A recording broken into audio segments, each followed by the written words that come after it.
the thank you, Kate, as well for recording this.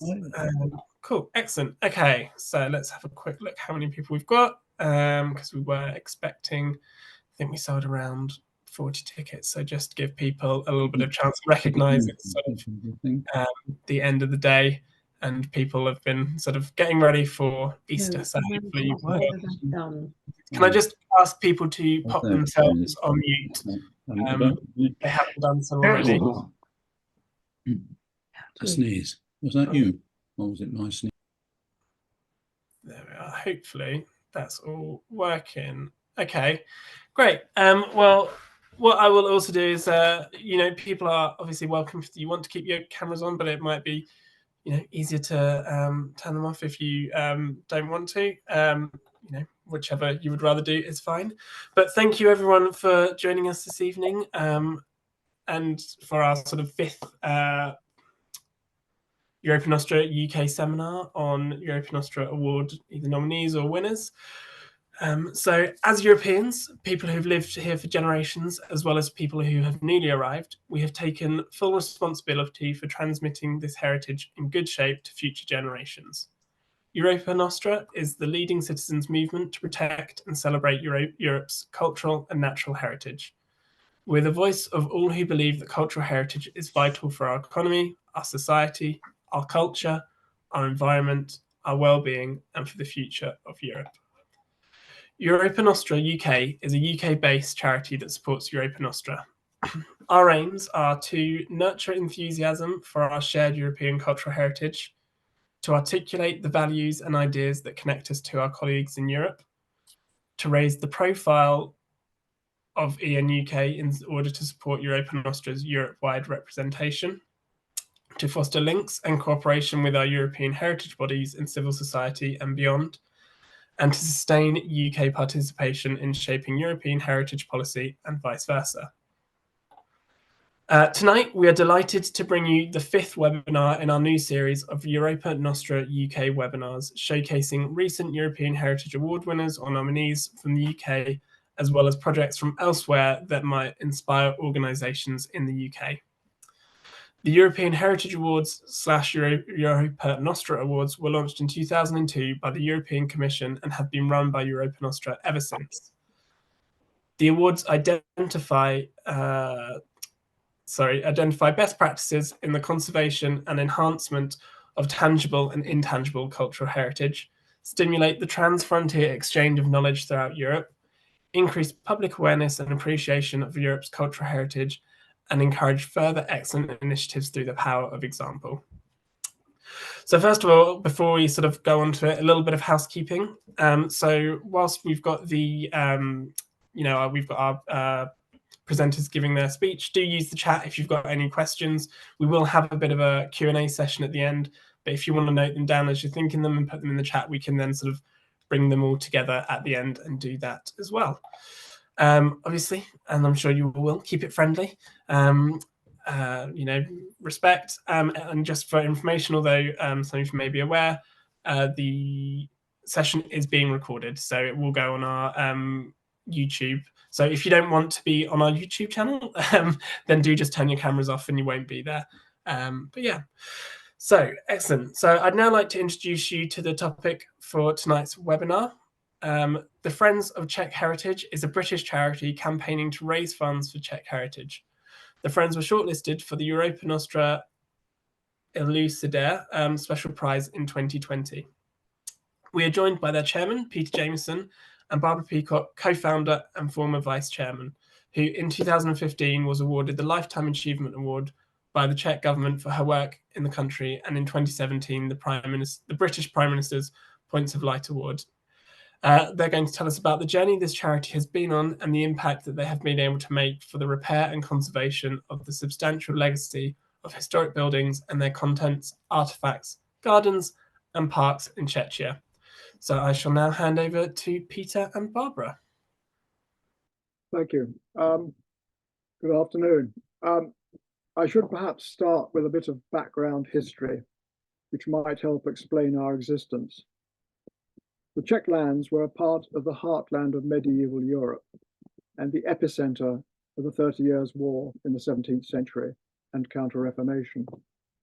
There followed a long period of Catholic-dominated stability when the Czech lands of Bohemia and Moravia, centered on Prague and Brno, became one of the most prosperous parts of the Austro-Hungarian Empire. And as a result, the concentration of historic buildings of all sorts was one of the greatest in the empire.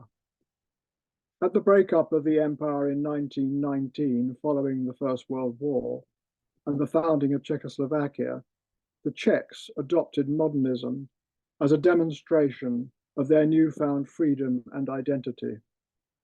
As a result, the Czech Republic has some of the best examples in Europe. But this all came to an end in 1939 when Germany invaded and many building owners were forced to flee, although the country saw little damage during the war years. The expulsion of the Sudeten Germans in 1945 had a profound effect, leaving swathes of the border areas depopulated, with towns and villages abandoned. Further upheaval occurred in 1948 with the establishment of the communist state, the confiscation of much private property, including the church, and the exile of former owners. Country houses were turned into museums and had many other uses so as to obliterate the old social order. Often the contents were stripped out and no record taken. But it was a period of neglect and willful misuse rather than destruction. As a result, with the advent of the Velvet Revolution in 1989, there was a huge backlog of maintenance and repair work to be undertaken, and the redistribution of confiscated property where that was possible. So it is against this background that we should view the activities of the Friends. Our founders, Barbara Peacock, an architectural historian, and Ian Kennaway, a director of the National Trust, both developed contacts in the early days. Ian helped to foster exchanges with the National Heritage Institute, a Czech equivalent of English Heritage. Meanwhile, Barbara had started to organize tours commencing in the 1990s, which allowed her to make many contacts with chateau owners who were just getting to grips with the task of restoration after years of neglect. From this small beginning, Barbara and Ian wanted to encourage those facing the Herculean task of bringing countless buildings back to life. So it was, the Friends of Czech Heritage was founded in 2007 and held its first event at the Czech Embassy in London. Shortly after this, it became a UK charity, which gave it a unique British status. The fact that the Friends are British is very important to our success. And at this point, I would like to ask Barbara to say something about those early days. Thank you, Peter. Well, I'm an architectural historian, and my particular interest is in the country house or chateau and its associated garden or landscape park. And after the Velvet Revolution, I travelled in 1989. I travelled extensively in the Czech lands and was absolutely amazed at the Czech architectural and artistic inheritance. Its richness was amazing. I had heard that there were wonderful houses, but hadn't realised quite how rich the country was in historic buildings. The Czech lands actually has one of the largest concentrations of great houses in Europe, running to over 12,000 castles and chateaux. The map that you're just about to see gives you some idea of the density of the houses. Now, all these had been confiscated by the then Czech-Slovak government in 1945 and again in 1949. They opened about 100 of these houses to the public as museums, lifeless museums really, with no connection to the families who'd once owned them. The rest of this enormous number of houses were effectively closed, houses that had been turned into orphanages, barracks, farms, municipal buildings, and so on. And I was determined to see as many of both kinds as possible. This sometimes led to amusing incidents with unexpected long-term outcomes. One evening, I was driving close to the Austrian border and by chance came across the vast house of Uhertitsa with its great, next slide please, with its great Renaissance gables. It looked a significant building that seemed worth investigating. But unfortunately, the huge chateau gates were locked and dogs were snarling viciously as I tried to approach. So not able to get access, the only way was to stand on the roof of the car and take a photo over the wall. And on my return to England, I wrote to the local monuments office to ask if it would be possible to arrange a visit the following summer. And this was duly organized. And when I arrived, I found Uhertitsa in a derelict state. Next, please. It had been a prison and a barracks and had actually been scheduled for demolition in 1985. But I saw that it had huge potential with wonderful Renaissance, Baroque and neoclassical interiors, though of course all in a tragic state. Eventually, the house was to become one of the major beneficiaries of our charity and is gradually coming back to life, as Peter will show. And in fact, it's now been subject to a big EU grant as well. During these travels, I was dismayed at the terrible state of disrepair of so many of these houses after 40 years of communism, including the officially open ones, with leaking roofs, broken windows, decaying plasterwork, and so on. And in those early post-communist years, funds for restoration were very limited. And of course, the sheer scale of the challenge was enormous. But what impressed me so much was the sheer determination of the Czechs, people in the villages where there was, for example, a chateau, how they wanted to reverse the neglect of the past, even little by little, over a period of many, many years, with the limited means at their disposal. This was truly inspirational and gave me the incentive to try and found a charity that might be able to help. Firstly, I began by taking groups of people interested in architecture on architectural tours around the country. We were one of the very first groups to visit the country in this way. And of course, my participants had no idea of the architectural riches of the Czech lands and were thrilled with all they saw and wanted to help in some small way. It was very moving to meet many of the owners of private houses that they had begun to receive back in restitution, often in 1992, but often in a terrible state. Next, please. And we would allocate part of the tour income to kickstart small projects, like the restoration of a piece of furniture, for example. We were involved in a very small way with the restoration of this great empire house, the Kostelec Nadoliki, which had been turned into a pig farm under the communists, but today looks like the next picture that you're going to see. These participants on these tours eventually became the bedrock of our charity when it was finally founded, and we're truly grateful to them.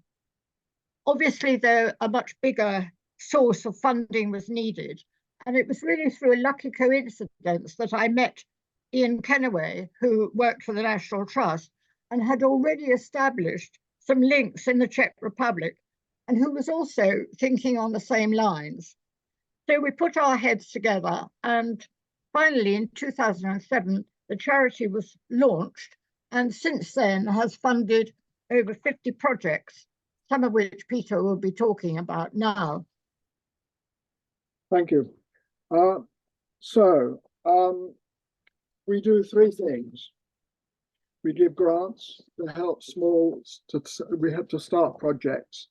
These are intended as seed corn and to encourage others to contribute. We organize volunteer working parties to help in restoration projects. We hold events to raise funds, and we publish a newsletter to help spread an understanding of Czech heritage. It is our intention that the projects we help should have an end use, be be financially self-supporting and accessible to the general public. Accessibility and sustainability are the underlying objectives. We're also aware of the skills shortages, the erosion of traditional building techniques, and the misuse of modern materials. In this, we are guided by the approach to conservation established by the craftsman, designer, and socialist politician William Morris, who in 1877 founded the Society for the Protection of Ancient Buildings. It can be summed up as conservative repair.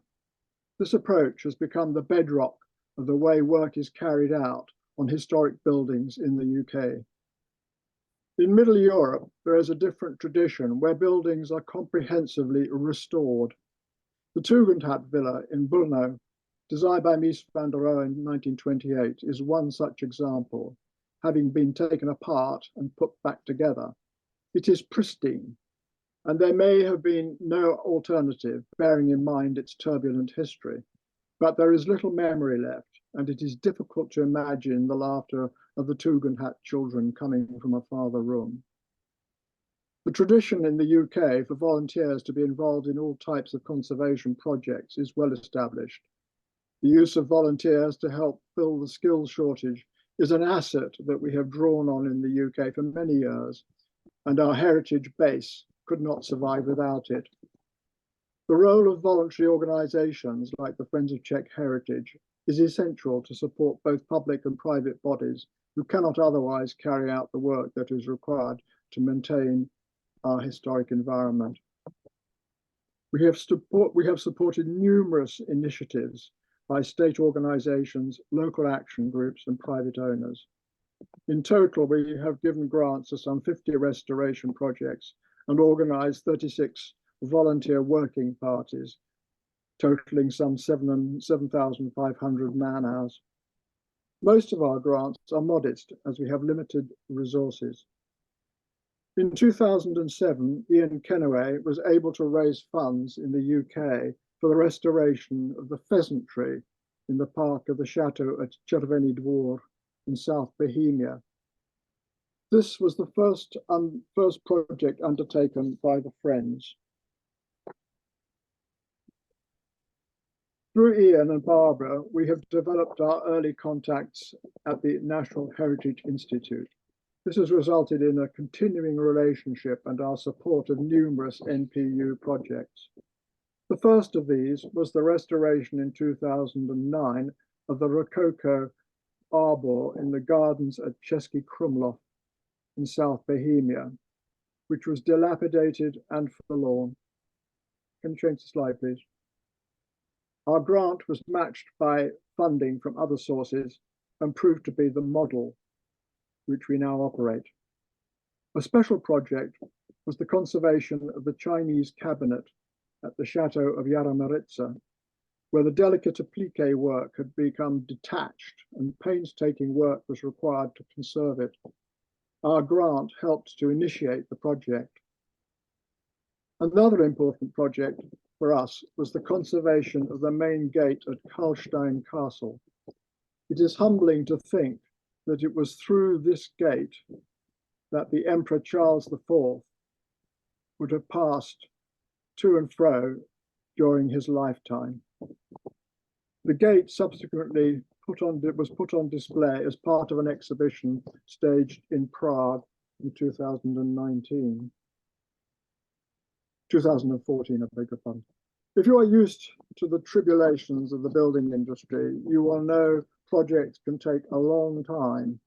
The community at Petrovice in northern Bohemia, close to the border, had seen their church fall into ruin after the Sudeten German population was expelled in 1945. In the 1980s, the roof finally collapsed. It is an 18th century church of no great distinction, but highly symbolic for the community, who, undaunted, took on the restoration as a community project, using the building for some years without a roof. They approached us for a grant to conserve some stained glass windows that had survived. Our grant was intended to encourage the community in their long-term aims. We were therefore amazed when we received photographs of the completed roof a year later. A long-term community project is the Renaissance Manor House at Czechowice in Western Bohemia. This is a fine example of a building type that must have been common in rural areas. But it had been abandoned. Nevertheless, a small local group is slowly bringing it back to life, and the courtyard and barn are the scene of fundraising events. Our grant towards the replacement of the plaster ceiling is one of the first rooms. Was one of the first rooms to be restored. We have had a long-standing relationship with the monastery church at Jdar nad Zasavel. The regeneration of the church and its community have been remarkable, and is a tribute to Father Vladimir, the priest in charge. We have given a number of grants over the past 15 years towards the conservation of the confessionals, the high altar, the choir stalls, and more recently the organ, which was completed in 2022. During our visit in 2023, we celebrated this event when our secretary played the organ for the first time.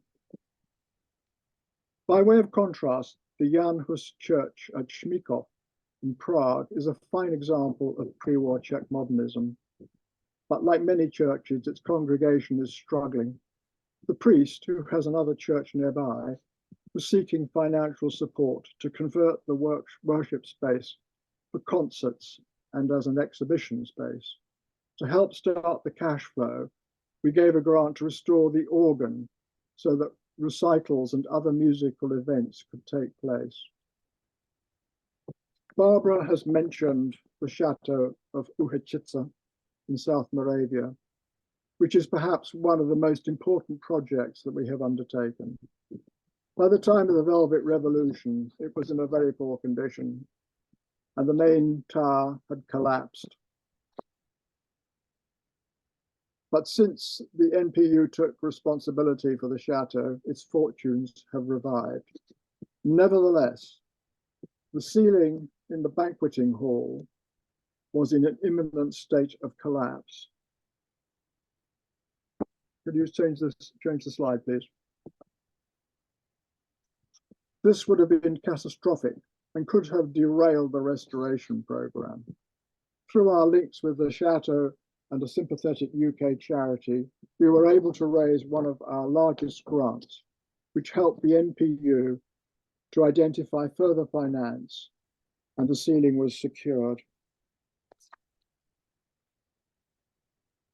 Following this, the NPU was able to apply successfully for an EU grant, which resulted in an extensive program of work that has recently been completed. In addition, we have been able to help finance the restoration of the ruinous steps leading to the Rose Garden and the obelisk in the park. I would like to mention two buildings which resonate together because of their association with the former Jewish community. The synagogue at Paczów, near Prague, like many others, lost its congregation in the Holocaust and eventually became a workshop. Its rescue is the result of an initiative of a local group. The grant we gave helped to cover the cost of repairing the roof.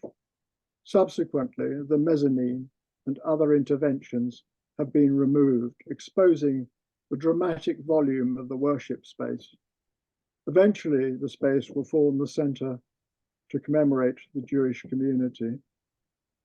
The other allied project is the Baroque manor house at Krasny Les, which is being brought back to life as a result of the initiative of a young couple who own the building. They are steadily working away with many years ahead of them. The manor was used to house Jewish internees during World War II, which will be recorded in displays within the house, working in collaboration with the Jewish Memorial at Terezin. Our grant for window repairs was a form of encouragement to them. I would like to mention a recent project at the Chateau of Katsov near Prague. This is being privately repaired and conserved, but with public access the main aim. It is interesting for various reasons. The building has been in public ownership since just after the First World War, and in its many lives has been altered and repurposed such that many of the rooms have lost their identity and original patina. However, trial scrapes have revealed a rich heritage of wall paintings lurking behind the plaster coating, some showing the Turkish walls of the 17th century. In the Blue Room, the paintings have survived and are being conserved with the help of our grant. They show what the other rooms might eventually look like. Equally exciting is the discovery of the former chapel, which had been lost due to alterations carried out in the communist period. Above a false ceiling, there are undisturbed Baroque decorations, which when I visited recently were being patiently cleaned by conservation students from Pardubice University. To have students learning skills on a live project was most exciting and an important development. The final project I wish to share with you is in complete contrast to Katsov. The Villa Benius at List nad Labem near Prague. The villa is in the Cubist style and is, to my mind, one of the most convincing examples of that genre, as it is truly Cubist in its volumetric arrangement and detailing. As an architectural expression, the Cubist style was unique to the Czech lands, though it was clearly derived from French Cubism of the early 20th century. The house was part of a sugar factory built by its Jewish owners in 1912, hence the crystalline decoration. Subsequently, it was confiscated and eventually closed following the Velvet Revolution. The factory was demolished and the site was bought by a German car import company.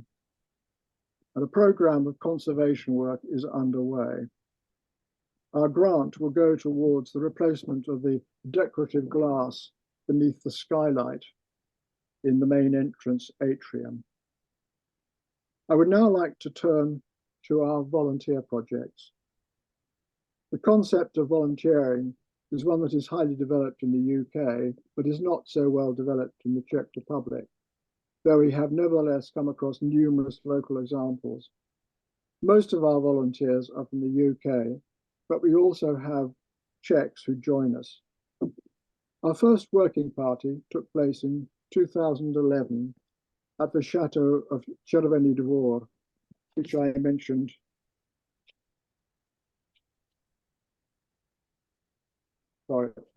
previously.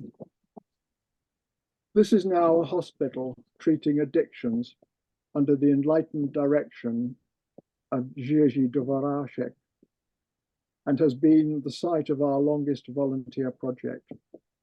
The chateau, and in particular its park, are of great historical importance. The former hunting grounds were laid out as a vast Baroque formal garden with many follies by the Schwarzenberg family. Subsequently, following their visit to England in 1838, the park was completely reformed in the English landscape manner and the buildings restyled in neo-Gothic. In the 1960s, the chateau's incarnation as a hospital for addictions began, but by then, the park keeper's cottage had become a roofless ruin when we were directed to it by Jiří in the autumn of 2011. After a week of removing rubbish, earth, and saplings, we had a project, but restoring a building without a future use is futile. The cottage would therefore become a therapy unit for visiting families and patients. We have since worked on the project and others in the park for successive years. The roof and the first floor have been replaced by contractors with grants from the Friends. Our volunteers have built brick walls and carried out numerous other tasks. Without our input, the restoration of the building would never have got started. It is not a conservation project, as many of the elements have been fully reconstructed and repurposed. It is a reinvention based on the original drawings and will once again become an important feature in the landscape. In the meantime, we commenced the reconstruction of the gatehouses, which once guarded the main entrance to the carriageway leading to the chateau. It is surprising what hidden skills volunteers have that they didn't know were there. The restoration of the park, of both the park keeper's cottage and the gatehouse, was finally accomplished in 2023. I have previously mentioned the monastery church at Jana Zasavo. In 2016, we were invited by Father Vladimir, the priest in charge, to send the volunteer party to help prepare the lower cemetery, designed by the renowned Baroque architect Jan Santini, for opening to the public. This involved laying drains and landscaping. We subsequently returned in 2018 and 2022. And are due to return this summer. On each occasion, we have worked alongside Czech volunteers. The park at Krasny Dvor in Western Bohemia was of great importance in the development of English landscape garden in Europe. It covers a large area, and the estate workers are hard pressed to maintain the grounds. Clearly, volunteers could be of great assistance. But this was a new venture, as no volunteers had been involved in the maintenance of gardens or parks administered by the National Heritage Institute until we approached them. Our first working party at Krasny Dvor was in 2016, and we have subsequently returned to work on various features in the park. In 2018, the Chateau of Vizevice was the site of another volunteer working party on an NPU property. This time, we were able to carry out simple building work under the strict eye of a professional, in this case, Philip Trunica, a Czech conservation plasterer. We took down and rebuilt an unstable section of the boundary wall, which was in danger of collapsing, working alongside a group of Czech tradesmen who joined the project as part of an NPU training workshop.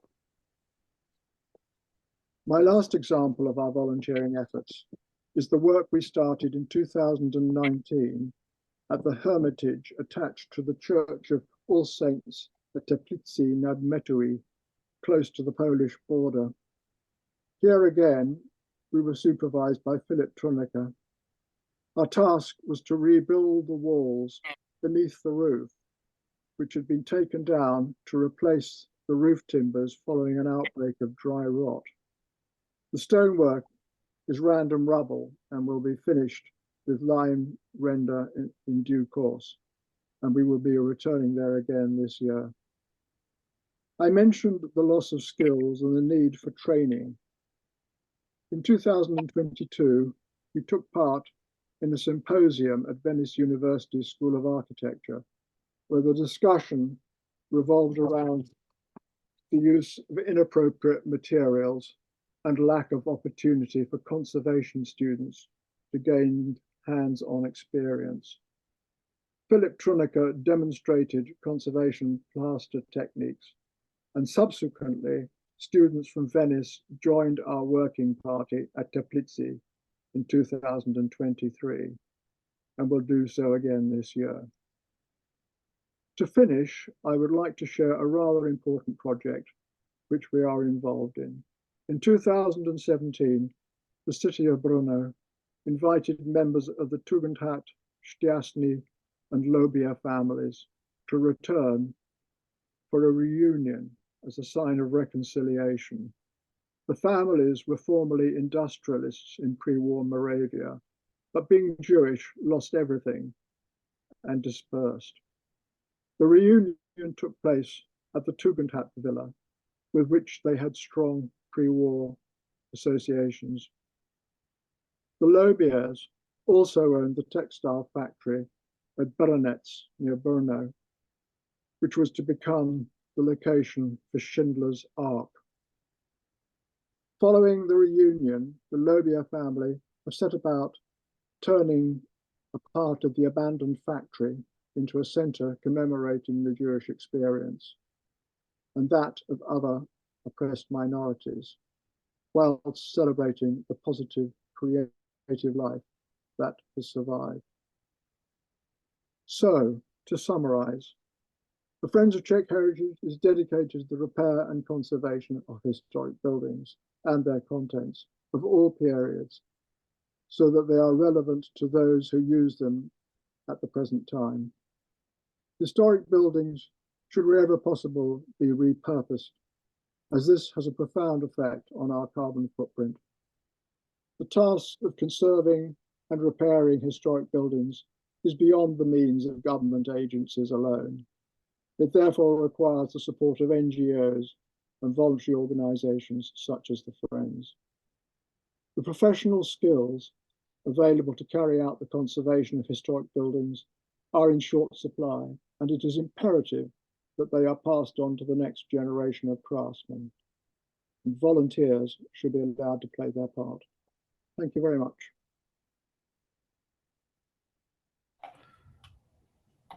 Hopefully. Excellent. Thank you very much, Peter and Barbara. Sorry, just as I go to speak, get a long coughing fit. That was an excellent and really, really interesting talk that you both gave. So thank you very much for that. So we now are moving on to sort of the Q&A section of this. So if people have questions, you can either pop them in the chat and we can address them through there, or pop up your hand, unmute yourself, and, more than welcome to sort of enter into a sort of,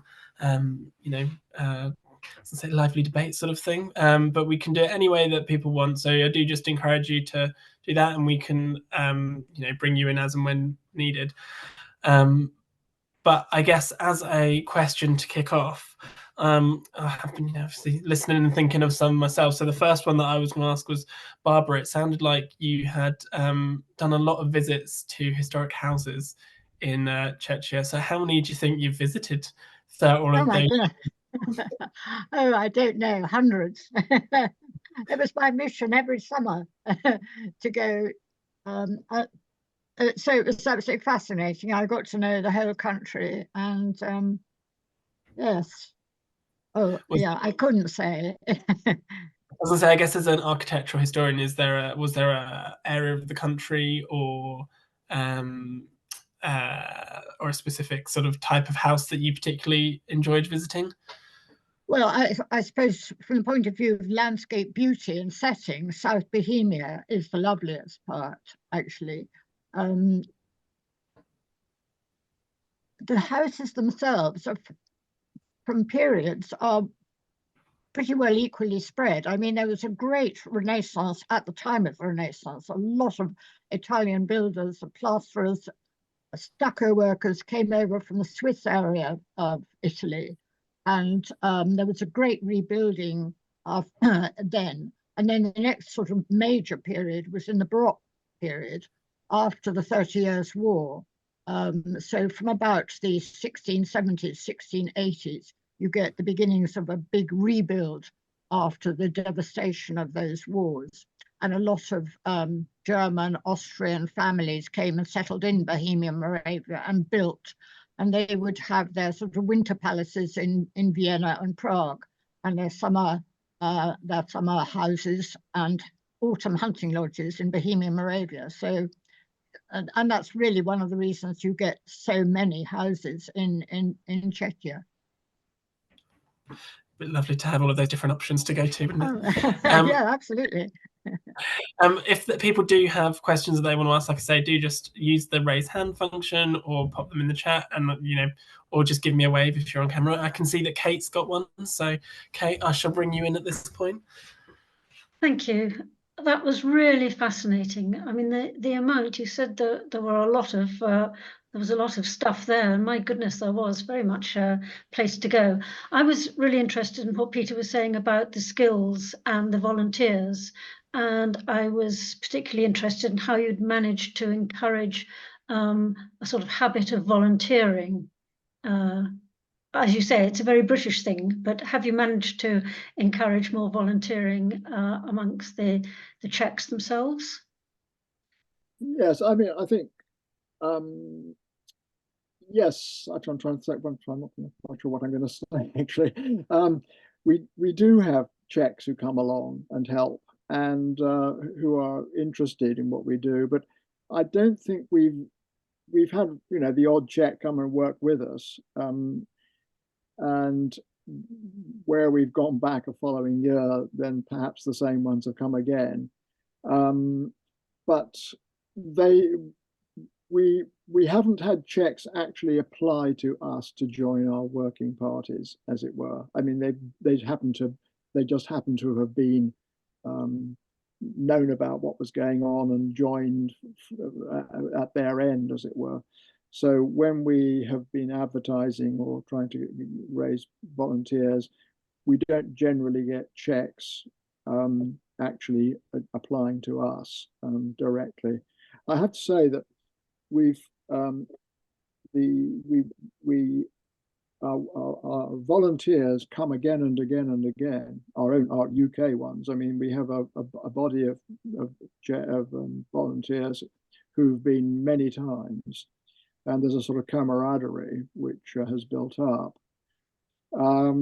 We just in terms of recruiting, we were members of INTO, and through INTO we used to use the National Trust platform to advertise our working parties, but that has all collapsed as far as I can see.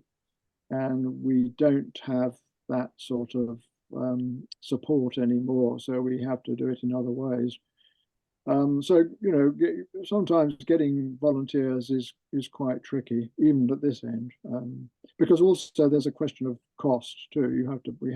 We pay our way. We do get some support sometimes out there. We might find that we've got somewhere to stay or a roof over our heads, but sometimes we have to go and stay in small pensions and pay our way.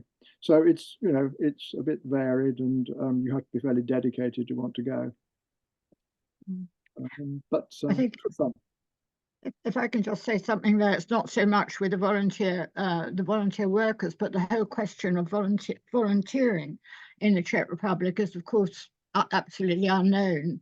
And that's why, for example, in the houses that are open to visitors, they don't have the tradition of volunteers who will come and sit in the rooms like we do with National Trusts and other properties, which means that basically they would have guides taking large parties round. The parties, if they're in a house, if it's a house that's popular, or got a lot of appeal, which a number of the romantic Gothic ones do, there are far too many people per room. So that in itself is a conservation problem. You know, 30 people are squashed into a small room with perhaps medieval frescoes. And this is an issue that's going to, you know, continue really. Yes, I think that's right, isn't it, Barbara? I mean, the fact is that, you know, they don't have volunteers, so everybody who works for the National Heritage Institute is paid, so that all their, as Barbara's saying, you know, the people who take you around are all paid, which is just not the case in Britain, and it's a completely different sort of system. But this is presumably goes back to historically to presumably the communist period. And before, perhaps. Excellent, cool. Thank you both. I'll just bring in, I think John has got his hand up, so I should bring in John for the sort of next question. I'd just like to say how impressive the whole report is, and those of you who know me I'm sure you'll recall that I've been very supportive of the activities of the charity for many years. I wanted to add something to what Barbara had said just now as well, which I'm sure Barbara knows as well, that I think your own interests in doing the work that you've been doing so well has actually led to a change in legislation in the Czech Republic, that voluntary activities in state-owned buildings are now legally possible, whereas for many years it was not allowed at all. And for all the reasons that Barbara has said, many Czechs really don't see why they should spend their free time doing any of the good work that you and your volunteer friends do. And all of our Czech friends that I've known, both in this country and in the Czech Republic, I often refer to the fact that it is now something that's quite the norm in the UK, and people become to look at it differently, more positively. So well done to all of you. Thank you. Can I just say, just following on from what John said, that what I was trying to point out in what I was saying was that we've had great difficulty. Well, to start with, we had resistance from the National Heritage Institute to us acting as volunteers on their properties. Firstly, just as doing work in the parks, that there was this one park at Krasný Dvor where we managed to persuade them to allow us to go and work in the park.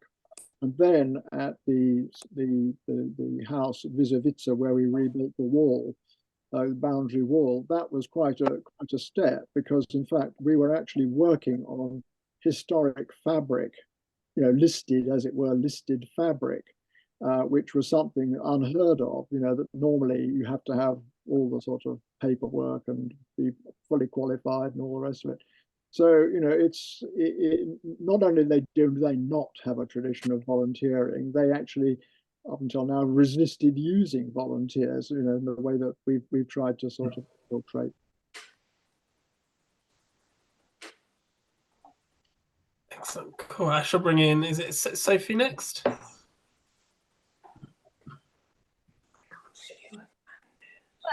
yeah, thank you. And I want to thank you, Peter and Barbara, for a wonderful presentation, as well as your work. And it was truly a pleasure to listen to all the successful cases and the projects you've been working on. And my question is, so I'm from Prague, and in our neighborhood we have this youth initiative actually, and we're trying to save the cultural heritage site in our neighborhood from the 15th century originally.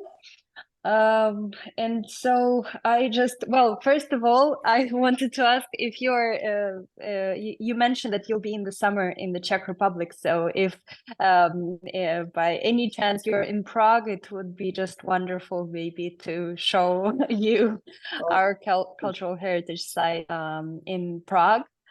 But also if there's it would be wonderful to know also, I guess, what's the process and how do you come across this different cultural projects, maybe in the future that we could apply for one of the grants. Well, I shall be in Prague in May, and perhaps we can meet up. Yes, I also will be, yes, in May. How is it possible to, then my question is, how is it possible to keep in touch so that I could send more information, and we'll be very happy to meet you? Well, we have a website, and I'm not quite sure. So we'll also be sharing as contact details. And so if you have any sort of questions and those sorts of things, you can get in contact with. Get in touch with me. Yes, us. Yes, definitely. Okay, thank you. Excellent. And then shall I bring in Claire? Is it next? David? Yes, it's actually her other half, David. Peter, you mentioned contents as well as buildings, and it's very interesting. I'd be very interested to know if that's progressed at all, because collecting furniture and furnishings in buildings that have been totally neglected and derelict must be quite a task, but it does make a difference to bringing the building alive if you can put in some of the original furniture and furnishings. So I just wonder whether it is possible to, reclaim some of the original furniture, whether you can trace it, whether it's all being destroyed, or whether there's any possibility of repositioning that furniture. I think that's a very interesting question and a very important point. In some cases, like the house at Kostelec, that Empire House I showed, miraculously, all the wonderful Empire furniture that had been bought for that house right back in 1812 or whenever, that actually survived in the NPU store, and they're in a terrible condition. But the family were able to get that furniture back and restore it, and so the house is full now of the original furniture. What happened between about 1949 and about 1956, when these houses were all coming into state ownership, is that on the whole, the bodies responsible did make inventories of all the pieces, in many cases. I mean, in other cases, there was just a huge bonfire and everything was dumped on the bonfire and everything was destroyed. But in many cases, the furniture was inventoried, and then it was sent out to put in store, or sometimes it went to furnish the offices of the various ministers and so on. I've seen some of the furniture in store from various houses, which is I will say, in an absolutely lamentable state. I mean, beautiful furniture, inlaid commodes, the drawing room pieces have been stacked on top of other pieces and so on. Gradually, the houses that are owned by the NPU, the state-owned houses, they are beginning, that were displayed as museums, they are beginning to try and put where the furniture survives back to its original house, because what they tended to do was they would take, say, Rococo furniture from various houses and put it all together in a Rococo house to display it as a museum of the Rococo period. Although a lot of the furniture came from many different houses. So what they're now trying to do is to, where they can, and of course it's a very, very slow and long process, is to try and identify which furniture in such and such a house came from, say, Hruboka, which came from another house, and try and put the furniture back where it originally belonged, where it exists.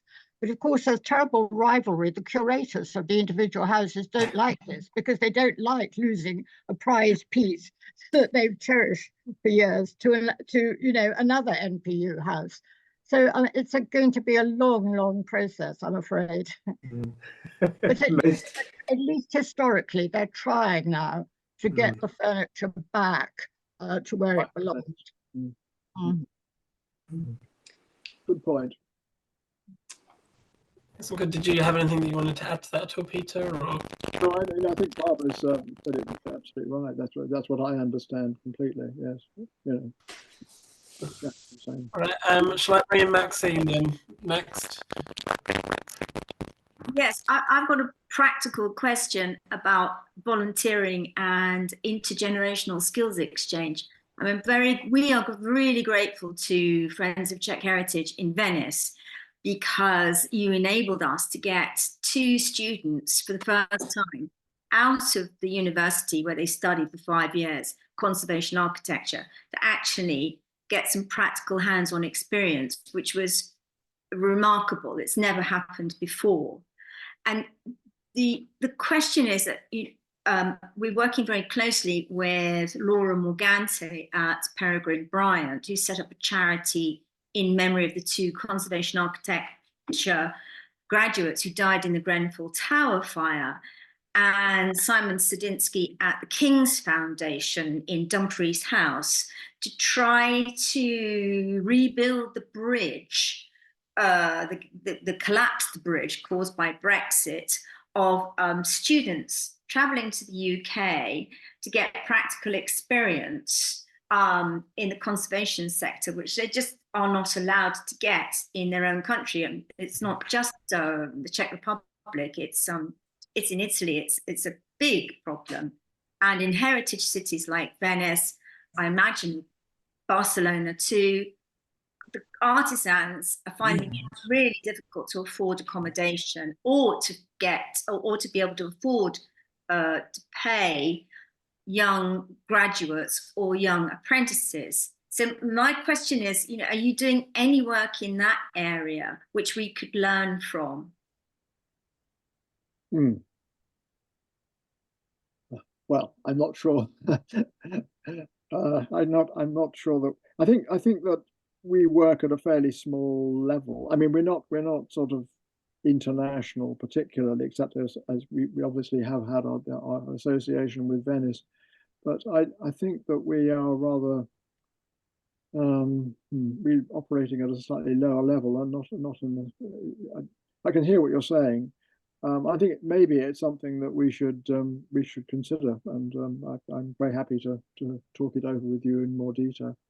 Maybe we can see something that we can actually help to promote it.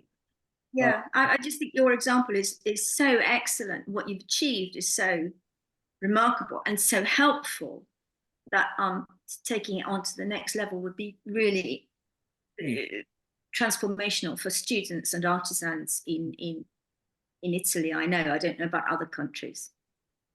Well, yes, we don't have much connection with Czech tradesmen.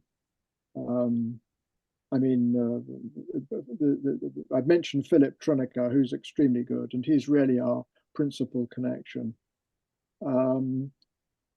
I think our experience is a very narrow one, and it would be good to expand it. But I mean, it's just that we're such a small organization that trying to sort of expand these things is quite tricky.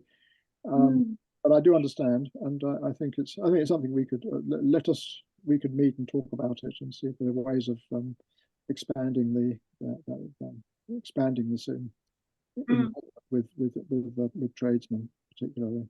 I mean, something if we went back to Philip Trunica, he might have some ideas about it.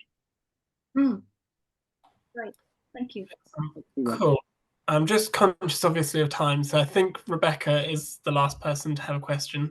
So I will, Rebecca. She's on where? Oh, there she is. There. So I shall hand over to you, Rebecca, with your question. So I will very quickly just jump in there.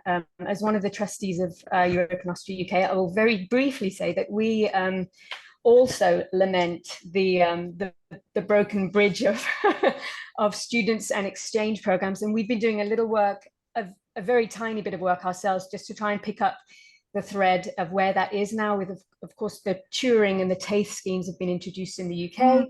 These are outward oriented, and I'm very keen to hear of initiatives that are popping up to try and kind of rebuild those links.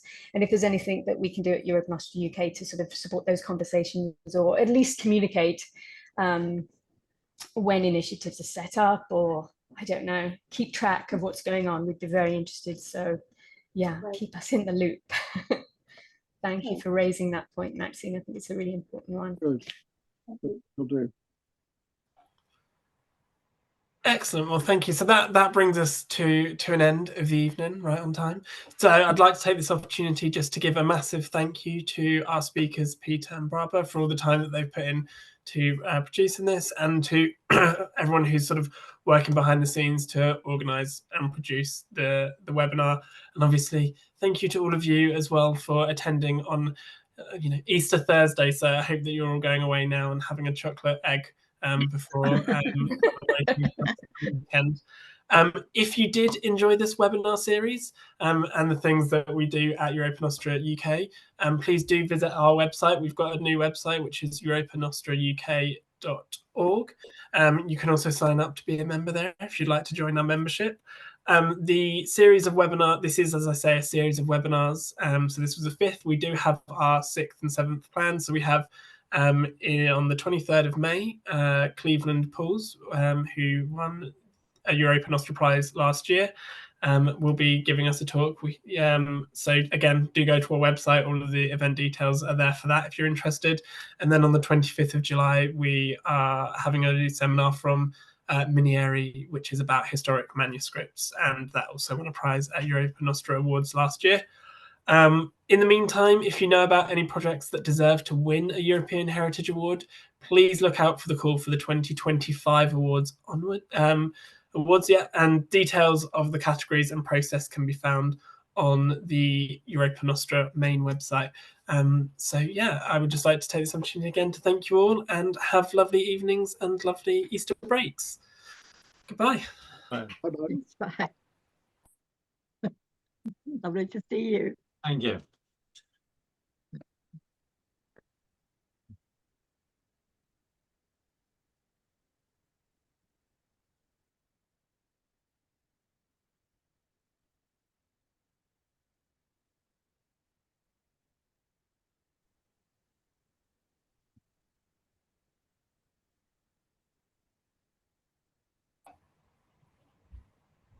I reckon, Kate, if we stop recording. Stop the recording. Fine. And then I don't know. There we are.